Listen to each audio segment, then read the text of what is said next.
do we do? It's obvious, isn't it? We're gonna play our way across the room. What happens now? Well, White moves first, and then we play. Ron, you don't suppose this is going to be like real wizard's chess, do you? You there, D5!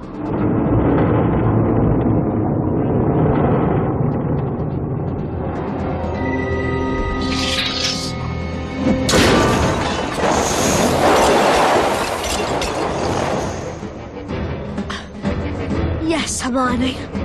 I think this is gonna be exactly like wizard chess. Wait a minute. You understand, right, Harry? Once I make my move, the Queen will take me. Then you're free to check the King. No. Ron, no! What is it? He's going to sacrifice himself. No, you can't! There must be another way! Do you want to stop Snape from getting that stone or not? Harry, it's you that has to go on. I know it. Not me, not Hermione, you.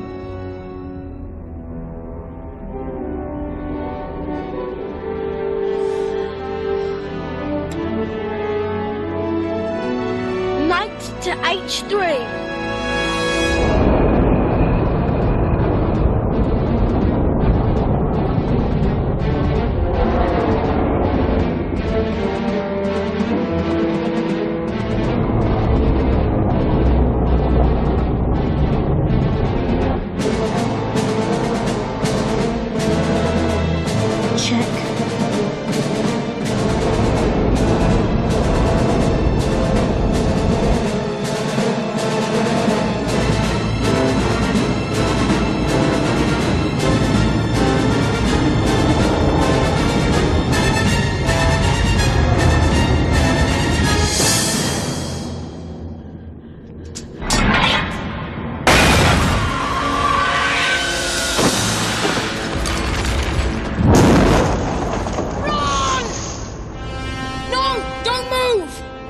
Don't forget, we're still playing.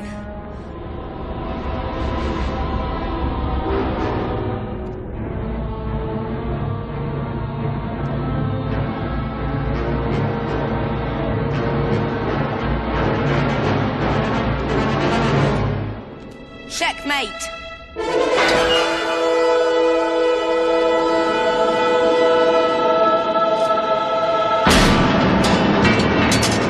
Hey there, LEGO fans and Potterheads. I'm the lawyer in the LEGO shed, and this is the 23rd in a series of videos that I will be making as I build my way through the magical world of LEGO Harry Potter.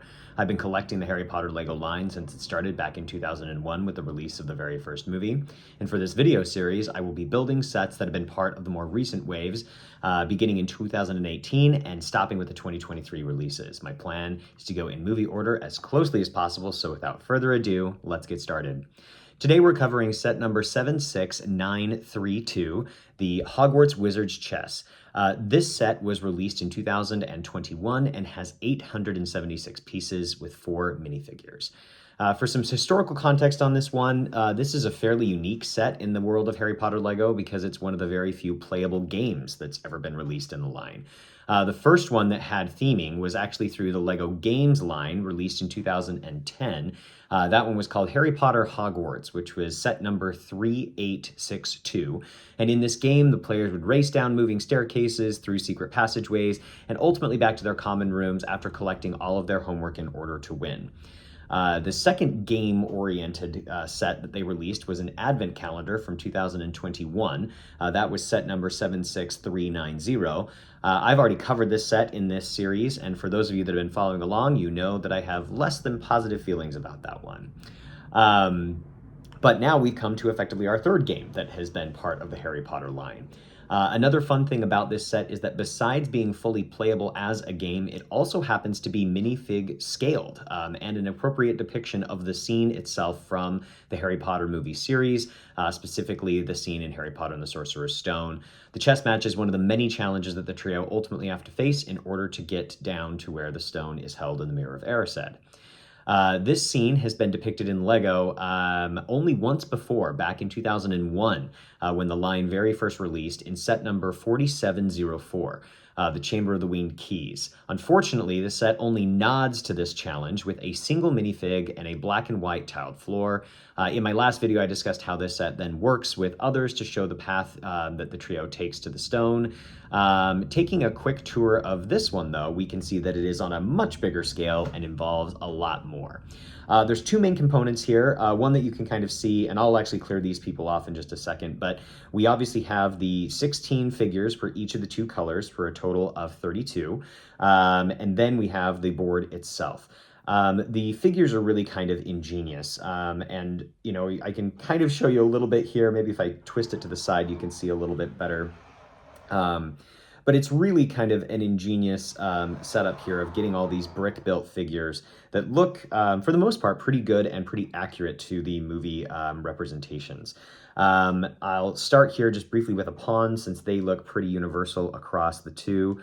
It looks like it might be better to do with white, but the pawns look great with their two swords that they put up in order to prevent people from going by. And then a great repurposing of this little miner's hat that they've put on backwards ends up working out really successfully to kind of depict those pawns. Then we have our castles off to the side, or rooks. And we've got our knights, which Ron takes the place of. Great use of kind of this nice little angled piece here to give them a really good presentation. We've got bishops that have the nice kind of emblematic staff that set them apart, along with their armor. We have our queen here with her notorious staff that she impales people with. And then we have our king with his big sword that he drops at the very end of the scene to demonstrate that they have prevailed. So I'm going to clear these guys off now that we've taken a quick look at all of the main component parts. Everything was identical across the black and the white. No real differences there, as with any chess set. But you can kind of see here the board is exactly what you would expect. We've got these 2x4 tiles that are being used to kind of give that studless effect.